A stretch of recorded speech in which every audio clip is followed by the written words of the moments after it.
Darabont has a Stephen King fetish. It's kind of like Tim Burton and Johnny Depp at this point, but Darabont's little nod to Stephen King, he always does one, even if he's just screenwriting. And this movie was to name Kevin Dillon's character Flag. Yeah, Randall Flag. Yeah. Okay, that was a piece of trivia. I didn't know if they were actually reaching. Which ties into The Stand with Shawnee Smith. Yep. Yeah. Pretty cool. A little bit. Unintentional. Yeah, then you get the creepy-looking Reverend, which he definitely comes into play later on. Yeah, that guy is a really cool character, for sure. Yeah, but then I wrote the typical man in the woods finds crash meteor and the homeless pokes it with a stick.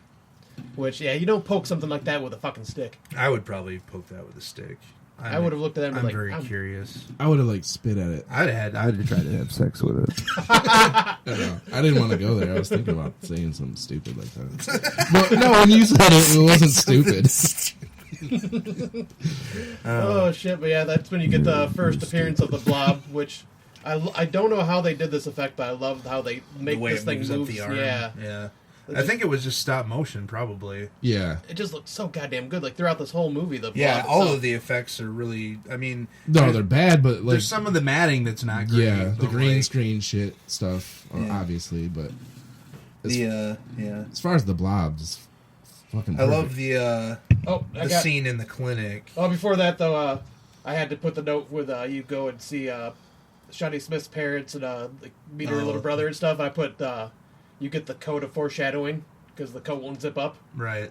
So I was like, yep, I had to write that down. Code of foreshadowing, that's going to come into play later. Yep, sure did. Mm-hmm. Yeah, anytime you see anything mundane like that in a movie, you have to figure that it's going to... Either that or the director is just stupid as fuck. And it doesn't tie into anything. Right.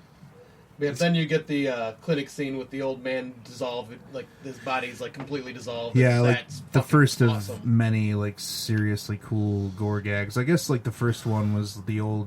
the homeless dude chopping at his wrist with a hatchet. Oh, yeah. The big time one is definitely in the clinic. Yes. He's her date. Yeah, and that's that is one of the brilliant things about this movie, is that most movies set you up with red herring villains. This one sets you up with red herring heroes. Yeah. It's the football guy, and then it's the sheriff. And then it's the really nice lady that works at the diner who gave him free pie. And then she deserved that fucking death in the tone. That was a pretty epic little fucking phone booth death, too. Yeah, that was just odd that she died. She was so nice.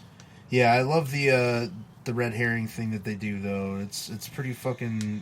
cool, unexpected writing. Well, the only problem I had with that was when after she saw what happened to her date, she didn't seem very traumatized going to the diner with Kevin. It was their first date, you know? Yeah, she didn't know him that well, but you just saw the fucking Blob eat some guy. I don't care if it was your date or not. I'd be staying at home just going, fuck this. She's at the diner, trying to convince Kevin Dillon's mullet that it really I love how I got you saying it now too. Yeah, I mean, you can't avoid not focusing on that in every scene that he's in. But saying that boyfriend meld effect scene though, when she's going to grab his arm and just his arm just sloughs off, and you get the iconic cover image of him just trying to push out of it. I fucking love that. Well, my whole gripe about it is not the performances, because they're all pretty good, but just the reaction. And they should be a little bit more terrified, because there's a scene when the fucking two little boys are running in the theater and one of them's smiling. Did you catch that? No. Oh, is it the one who's always chewing his gum really loud? The one that gets it. The kid. Yeah, that kid's always smiling through the whole movie. Yeah, but he's running from the Blob and smiling. Dude, come on. Recut that. I don't know. No, that's fine. All right. That's I never noticed the smiling part, actually. I was just why is he smiling? He thinks this is fun. Yeah, next up is the Lover's Lane.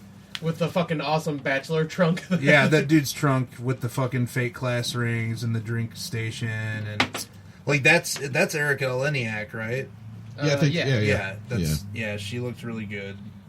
Yeah, but he gets a little too handsy and that's what he gets for being a fucking date rapist. Damn it! Can I ask you about your supercut real quick? Yes. All right. There's this movie in the early '90s? Erika Eleniak. She's getting pushed and Under Siege. No, she's getting pushed out of a fucking a manhole, and she's just in a thong. That didn't make your supercut. You know what I'm talking about? No. Google it when you get home. But the Under Siege tit scene probably should have. Is she the one that pops out of the cake? Yeah. Okay. Yep. Well, then, let's see. I love, like, yeah, he's like, oh, you're wearing my ring. That makes you my girl. Oh, yeah. That dude was such a fucking yeah, he was a slimy piece of shit. The effects in that scene, again, are fucking incredible. Like, yeah. The way his hand just, like, falls into her chest and... Yeah, and isn't that when, like, her face starts to like, concave, too? Yeah, her whole body just falls in on itself. It's that was cool. Kind of like my life. Then it goes to the restaurant scene where Johnny Smith and Kevin Dillon's mullet are eating, and then they hear just a scream. say mullet, don't say Kevin Dillon. Well, I end up cutting it short to mullet later on too because I got tired of writing it. But Mole.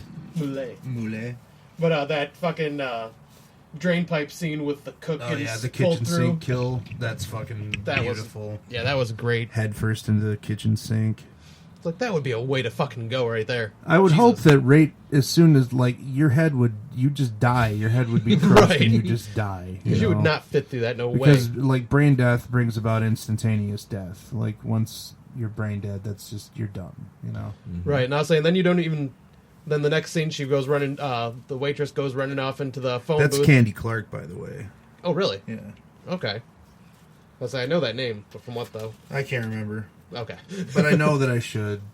Oh my god, I almost said the dumbest thing in the podcast ever. What? No, I'm not. No, say it. A Clark bar is considered candy, so yes. Candy Clark bar. Candy Clark bar. That's why she's famous. Yeah. Okay. That's why we know her. I've thought that myself. That's pretty sweet. Funny. No, that's not dumb. That's just you it's know. Observant. Yeah, it's just gonna occur to anybody with half a brain. That's all I have too. That's awesome. But yeah, then you get that scene, like that awesome scene where she's in the phone booth and the blob just starts oozing down, and you see poor Jeffrey DeMunn's body float by in it. And well, before that, you get that scene where something's in the drain and fucking the guy sticks his hand. Yeah, we just talked about that. Yeah, where he gets sucked in, and that's Buster, I'm not high. Maybe I'm on some little bit of indica. Okay, so Candy Clark was in Zodiac, and she was in American Graffiti. Okay. And she was in... God damn it. The Man Who Fell to Earth. And now my phone's frozen. Good. Continue. But, then he goes to the theater and you get the cheesy-ass Friday the 13th ripoff playing on the big screen. Oh, I don't even remember what it was called, but it's your basic slice and dice. Yeah.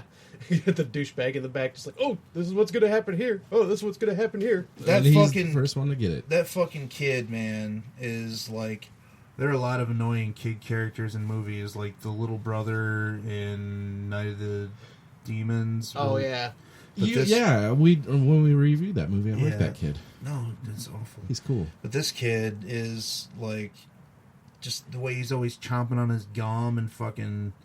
Yeah. And wasn't he the one also having, like, the earphone, like the headphones on while he's watching? Headphones on. Yeah, that just annoyed me, like, for...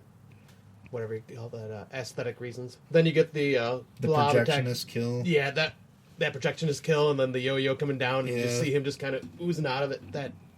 God, everything about this effects-wise is just fucking great. Now you're getting ahead of yourself.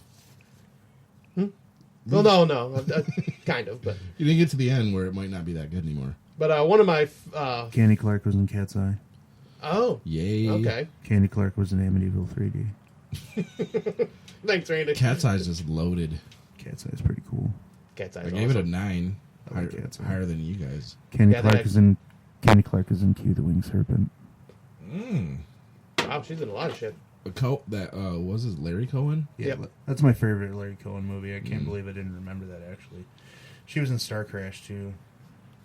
All right, but one of my favorite images from this movie is right here where the blob like oozes out of the projection booth and it's like got the projection light going through it. Yeah, that's really cool. I love that scene. The original Blob, there was no tentacles that he spit out. No. Yeah. No, it was literally just a it blob, just kind of rolled at people like really boring. People. It was just jelly. No, it's not boring. I like the original Blob. There's no fright in it whatsoever. If you were alive then, I'm sure it would have been kind of frightening. I don't know. I can go back to that era We're and find extremely something desensitized. Yeah. Yeah, we've been. I can go back to that era of movies and get frightened a little bit in certain fucking scenarios that they put out. But a blob coming towards me is not. I don't think that'd ever be scary to me. I think you would be scared if that was happening in real life. Not if he can. Like this one, he can reach out and grab you. Yeah. That one you can't. And I'll just be like, I'm not going towards that jelly over there, and that's it. He can't get me unless he runs me over. And then you also, this is where they go back to the woods of the scene of the crash site, and you see all these government agents around, and you find out that the big reveal. Yep, the big reveal that it's the. It's not a meteor. Yeah, it's a biological weapon. It's a satellite, and we launched it. I had a business idea. What? Yeah, last year. Where's this? Oh my god! I was thinking about boating and just like He everyone. high. No, this is not a high thing. This is a real thing. And let me. No, you're boating. I'm just making it up. So yeah, you're boating, right? But like a lot of people have these jet boats, these fast things. Not jet boats, but whatever. Really fast boats. Sure. With motors. Mm-hmm. There's boating enthusiasts that like the old style of using an oar. Rowboats. So I was thinking about a jerky treat for these guys and call them meaty oars. Go ahead, Scott. All right. But then they you threw me completely off. I should have not have tried that. I knew there was no payoff. Oh my god! But yeah, then So stupid. That So, was good. when Mullet finds out about all the Mullet, there we go. This is the beginning. finds out about the corrupt government shit that's going on, he fucking gets attacked, and he finally makes that jump over the bridge. Good for you, Mullet. Yeah, you failed so bad. Get across with my bike now. That was a weird little thing when he failed the first time, and he's looking at that bum, and he's like, and the bum's like, Right? We had a moment. yeah, they had a moment. We made eye contact. We'll walk away now. Are we almost to the sewer yet? Yep, I was just getting ready to say, we're into the sewer now where Okay. the child gets killed. Yep. Yay! Yeah, that little annoying shit's gone. He's dead. And then Mullet does some sick moves on his bike dude, in the that sewer. fucking- Sick moves. Up over the fucking in the tunnel. Then Mullet blows open Sick the tricks, sewer bro. with a missile launcher. After After he runs into Bill Moseley, And that's apparently. Bill Moseley. I can't believe you didn't know that. I did not recognize him. I didn't recognize him either. I just can't believe that neither of you just. How did you just not know that? Did he have his suit on? Oh, yeah, that's the guy that was getting, like, He's for a- helping him, yeah. Yeah, I had no Shit. fucking clue. Yeah, Yeah. that's Bill Moseley. All right, I got it now. I gotta give away my horror card now. But winner right here. yep, then after Bill Moseley gets eaten, fucking Mullet grabs the rocket launcher and blows open the fucking sewer, gets out. And the blob emerges. And yeah, dude, that was a cool scene where it's just shaking the ground and just fucking just comes up like that. Where it grabs like the evil scientist dude and like sucks him down into the sewer. And then they just start throwing bombs down at it and stuff, and it just pisses Yeah, like it off. shooting down there, like that's gonna do something. Yeah, I was saying that's the first thing I thought too. Is like you're shooting a blob. Well, and with that's, bullets. I mean, I imagine that's Chuck Russell and Frank Darabont's jab at the stupid fucking retarded idiot military. right. Oh, yeah. Yeah, So- that makes sense, for sure. Yep, then you get the full size of the blob shows up, and it's fucking massive. And The blob emerges. And they all go, what, like, to the church, I think it was. hide in the city hall? Or yeah, that was City Hall where they figured like it's And in this city hall weak to cold. is well, they figured that out before that. They figured that out on the street Oh, on yeah, the way the- there. She sprays like a Shawnee Smith sprays like Fire a extinguisher. fire extinguisher at Well, I it. was saying that's when they start using the fire extinguishers Yeah. on it in the hall. But once they get into the hall, the scene where Paul McCrane gets broken in half backward when he gets ripped out through the door. I have this thing about scenes where people get broken in half backward since like seeing The Rocketeer. That really freaked me out. Like, do you guys not remember The Rocketeer at all? I watched it once a long time ago and don't remember shit from it. Well, the villains in it, they were Nazis, and like the main villain is played by Timothy Dalton, and he had this big goon, like this big giant goon that did all of his dirty deeds for him, and he killed people by breaking them in half backwards like that. Oh, And I saw that movie when I was young, and I was just like, Jesus Christ, And the next time that I saw it was in the Blob remake, like a couple of years later.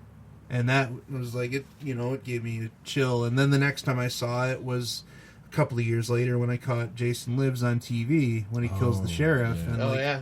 So, yeah, just anytime I see a scene like that, it's like triggers something from my childhood, and it makes me Probably a slight boner, too. yeah, a little bit. Yeah, I say there's also one in class of 1999 too. Yep, there is. Yep.